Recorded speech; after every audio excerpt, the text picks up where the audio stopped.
All right, welcome back, welcome back. Math is easy. Take it step by step. This is part 22, answering questions in finding all zeros of the function. Now we've reviewed some skills, introduced the problems at the very beginning. I'd like to go over and answer these particular type of problems. So I'm going to show you the factoring and how to find both options. Quick reminder, in order for A, B, C, and D to be true or an answer, both values have to work in either method that you're using, either factoring or substituting values. For example, you could take a -5 and substitute it for x, right? -5 squared is -5 times -5, which is a positive 25. Plus -7, substitute a -5 for the x, -7 times a -5 is a positive 35. So let's see here, 25 plus 35 plus 10, does that equal 0? If we set y equal to 0, no, it does not. Okay, so then you could just move on. You don't have to worry about substituting the 2 in here, right? You could just move on to B, and then C, and then D. But what I'd like to show you is the factoring method and how you are, if you do all the steps correctly and your math is right, you're guaranteed to find the zeros of this particular function. Hint, hint, hint, this is to the power of 2. There are going to be 2 answers or values of zeros of this particular function. All right, let's just jump right into it. Y of x equals x squared plus a -7x plus 10. Remember, you can put a plus sign between any terms and it's not going to change a thing, right? Putting a plus sign here is not going to change. That's a -7x value. So try to keep that in mind. It isn't going to be helpful for you. So when trying to figure out the answer, you want to try to use the greatest common factor. The greatest common factor first. What can I divide evenly from each of these terms, right? And again, you're going to set that y of x equal to 0, equal to 0. What can I factor out of each of these three terms evenly? And right now I cannot. So then you want to try other factoring options, right? Other factoring options. One of those options is, since we have x to the second power, you may want to try using reverse FOIL, right? Remember reverse FOIL? Where you set up, you got two pairs of parentheses. X times x gives you that x squared. You want to find two numbers that multiply to a positive 10. But when you add them together, will give you a -7x value. So by setting this up here, you're able to see what you're looking for. And again, x times x is x squared. X times x is x squared. So you can put that in here. No matter what you do, you're going to have an x value multiplying times x to get that x squared.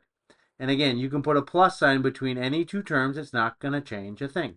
So what two values multiply to a positive 10 but add up to be a -7x value? Really, the -7 is what we're looking for.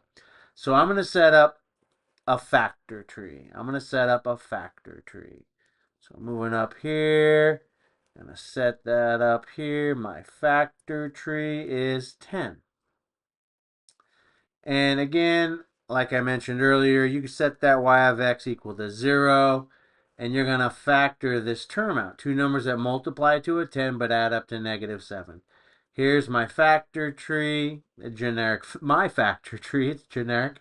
What numbers multiply to 10? Well, I know 1 times 10 is 10. A -1 times a -10 would be a positive 10. 2 times 5 is a positive 10. And a -2 times a -5 would be positive 10. So these are the multiples or factors that would give me 10.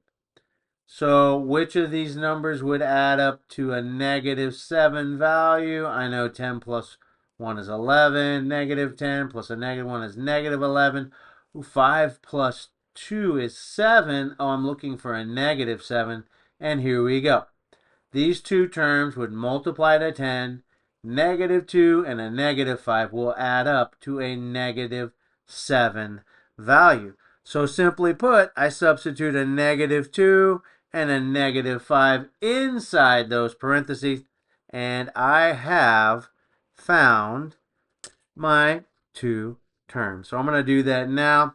I'm going to substitute a negative 2 and a negative 5 into those parentheses. And again, you can separate those terms with the plus sign.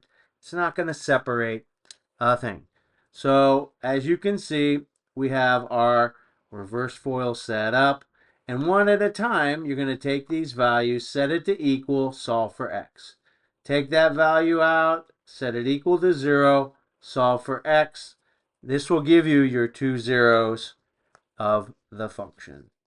So as you can see here, one at a time. I want to get x by itself. I'm solving for x. What number plus a negative 2 gives me 0? Well, that's a positive 2. But let's go through the steps. Negative 2 plus a positive 2 is 0. What I do to the right side of the equal sign, I have to do to the left side. So I'm going to add positive 2 to 0. That gives me positive 2. X equals 2. Over here, I want to get x by itself. So I do the inverse of the opposite of subtracting 5. I'm going to add 5. But again, what you do to one side of the equal sign, you have to do to the other side of the equal sign. 5 plus a negative 5 is 0. That leaves me x by itself. 0 plus 5 is 5. X equals 5, and x equals 2. So which answer satisfies? D satisfies both 5 and 2. This is how to find the zeros of a function. And so hopefully this helped you in being able to understand. Math is easy. Take it step by step. Hey, if I've helped you, please help me to continue coming to you and bringing these videos to you to help you answer these test questions that you'll see. Please donate a star or gift. Thank you so very much for your time. Math is easy, step by step.